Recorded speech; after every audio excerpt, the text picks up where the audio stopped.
Hello, everyone, and welcome to a review of Terrifier.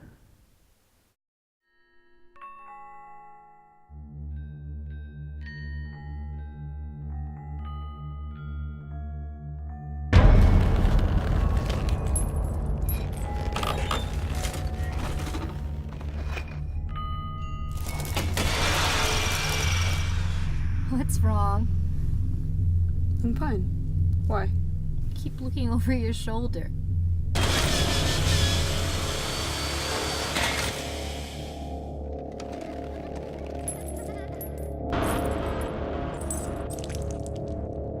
What if that guy did this to your car? What guy? The clown? Do you really think someone slashed my tires? He knows. I just want to say one thing about this movie. Art the Clown is legit fucking creepy.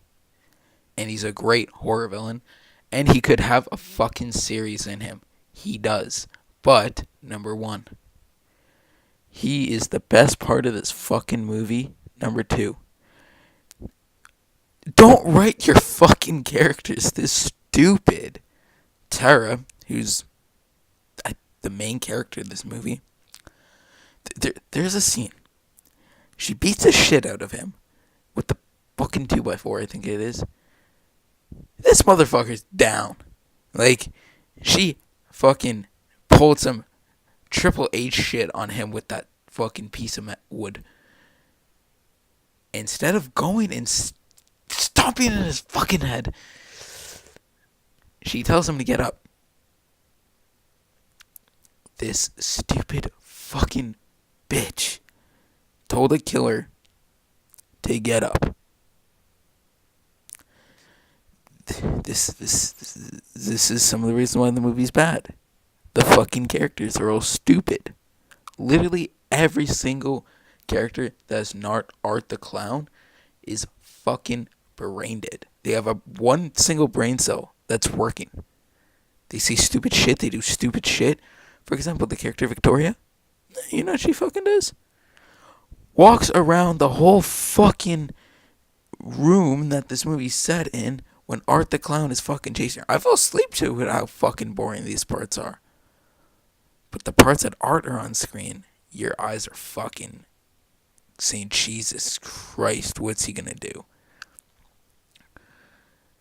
One scene that made me go, holy shit, I've actually never seen a serial killer done that in a movie. And I've seen every single Friday the 13th. I haven't seen every Halloween. But he scalped this girl and cut off her chest and hid himself under a blanket and then chased after Victoria while he was naked. This movie's fucked. But I liked it and didn't like it.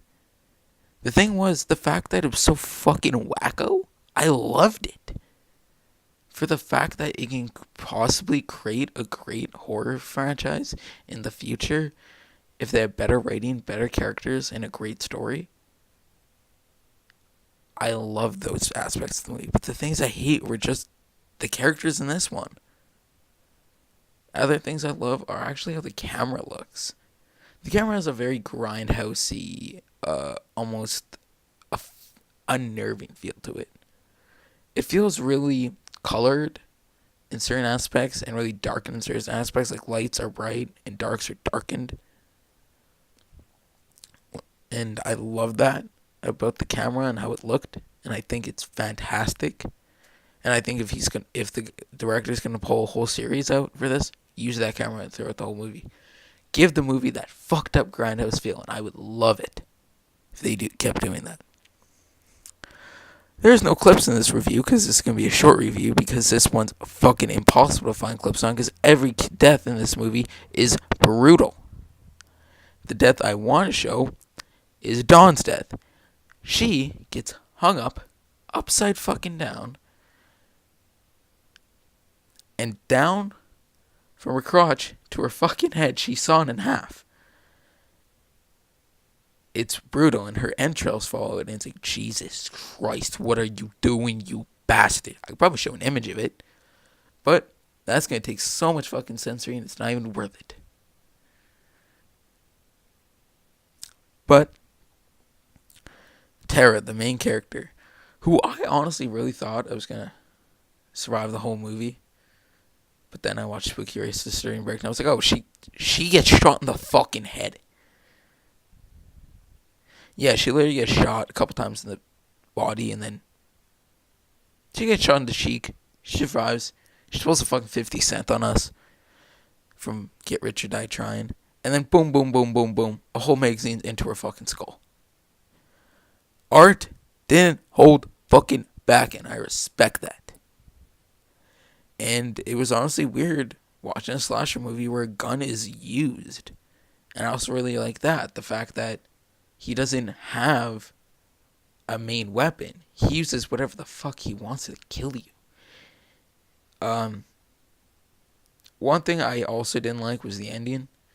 Because he gets cornered the cops after eating Victoria's face, and the beginning, like, it's kind of weird. The beginning of the movie is actually the end of the movie, but he shoots himself in the mouth, like sticking the gun in his mouth, pulling the trigger.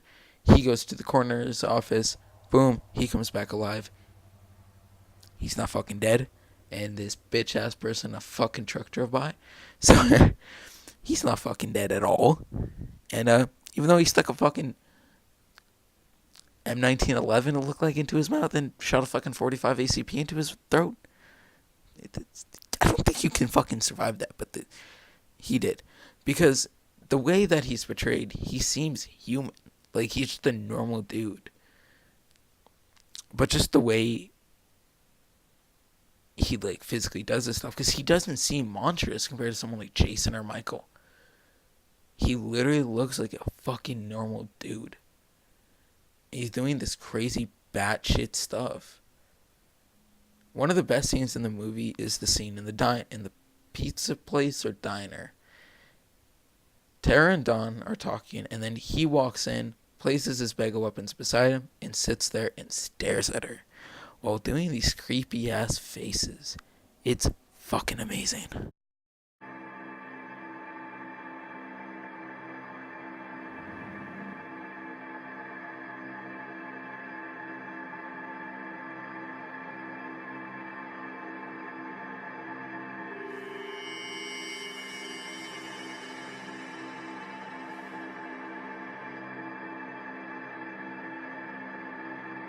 Are you okay?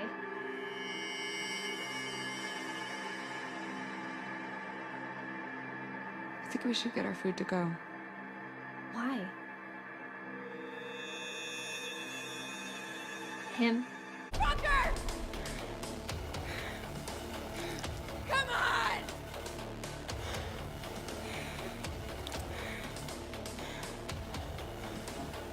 Get up! Get the fuck up!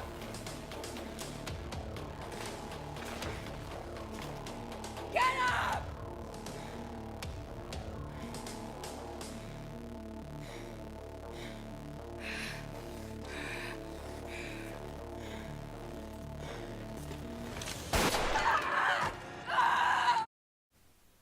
Okay. So I found some clips, even though I said, like, about 20 fucking minutes ago, I said there wasn't no clips, but I didn't want to show Dawn's death, which is really the most gruesome death of the movie, and one of those gruesome death scenes. I wanted to show it, but honestly, fuck censoring. But there'll be a picture of it, which I will try to censor and touch up a fucking lot, so you can just at least see the picture. Instead of me just showing the same old fucking one of Arthcon smiling at Dawn in the truck. So, I want to talk about the clips. That first one he's seen with Art smiling is the best scene in the movie. Is the best fucking scene in the movie. Because it's creepy and it's just, I don't know, it just gives you a bad vibe. Second scene, it's the worst scene of the movie, but it's also one of the funniest. Because as you've seen, she was yelling at him, and then he just pulls a fucking pistol out. I think that's hilarious, because if you really think about it, he had that gun on him the entire time. Like, he just had a gun. It's just funny to think about that. He could have easily just shot everyone in the head, but no, he just keeps it on him. It's funny to think about. But I really have about one more complaint before I end my review. The movie is about 85 minutes, and that's way too long. This movie should at least be at 50 to an hour long. 50 minutes to an hour long. Because there's so much just like dragged out scenes in the movie. Uh, like, especially the beginning is very dragged out. The scenes with Victoria are really dragged out. Because if the movie focused on art and what he was doing, it was completely told like almost like in his point of view, almost like the remake of Maniac. This movie would have been fucking amazing. Because whenever art's not on the screen, the movie's just boring. Because he's such a great fucking villain. I rooted for him more than any other character in the movie. It wasn't like a Jason thing where you at least wanted to see someone like, okay, come on, make it out there. But no, with this movie, you're like, just fucking kill him. Oh yeah, also, I forgot to mention this. At the beginning of the movie, you see a girl with a really fucked up face. I won't care. You can say whatever you want, and that I'm mean to saying that. She's fucking hideous. And then you find out that it's the girl at the end of the movie who got her face eaten off. So it's this weird kind of like beginning is end. I think I really said that, but I'm just kind of clarifying more. Okay, so that's fucking Terrifier. Honestly, out of 5 stars, I gotta give this a 2.5. It's a good but bad film. But it's not good to the point. No, it's not bad to the point where it's fucking amazing, like something like The Room. It's just boring at certain points and interesting and fun to watch at other points. I hope the sequel to Terrifier shows more of art and really, I want to see almost a Maniac style, like a Maniac remake style for art, where it's always with him on the screen. Because he's such an interesting fucking character. So now, thank you for watching and peace out.